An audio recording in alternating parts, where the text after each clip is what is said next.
మరి చరిత్రలో ఎప్పుడెప్పుడు అశ్వమేధ యాగం జరిగిందో ఇప్పుడు తెలుసుకుందాం.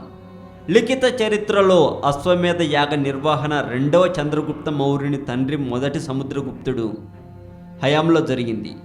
అశ్వమేధ యాగానికి గుర్తుగా ప్రత్యేక నాణాలను పోతపోయించాడు. నిర్వహణ విజయవంతమైన తర్వాత ఇతనికి మహారాజాదిరాజు బిరుదులు లభించింది. ఆ తర్వాతి నిర్వహణలు చాలా తక్కువ. 12వ శతాబ్దంలో కన్నౌజ్ రాజా అశ్వమేధాన్ని తలపెట్టిన దానిని పృథ్వీరాజ్ చౌహాన్ భంగం చేసి ఆ తర్వాత కన్నౌజ్ రాజు కూతురిని పెళ్లి ఆడాడు.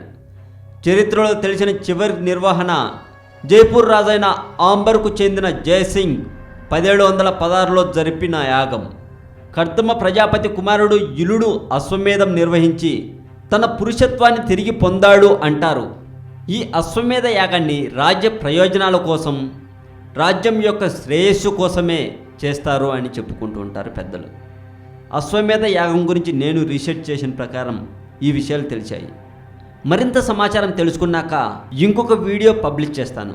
అంతవరకు చూస్తూనే ఉండండి తెలుగు మోజో. ఈ వీడియో మీకు నచ్చినట్లయితే లైక్ చేయండి, షేర్ చేయండి. ఈ వీడియో మీద మీ కామెంట్ కూడా పోస్ట్ చేయవచ్చు. అలాగే సినిమా న్యూస్ కోసం మా ఇంకొక ఛానల్ టాలీవుడ్ సెంట్రల్ ఛానల్ను కూడా సబ్స్క్రైబ్ చేయండి. డిగ్రీ అయిపోయాక ఐన్స్టీన్కు ఉద్యోగం వెతికి పెట్టాలని తన తండ్రి హెర్మన్ చాలా ప్రయత్నించాడు. తన మీద తనకే నమ్మకం లేని ఐన్స్టీన్ కూడా ఇన్సూరెన్స్ ఏజెంట్ లాంటి మామూలు ఉద్యోగం చాలు అనుకున్నాడు.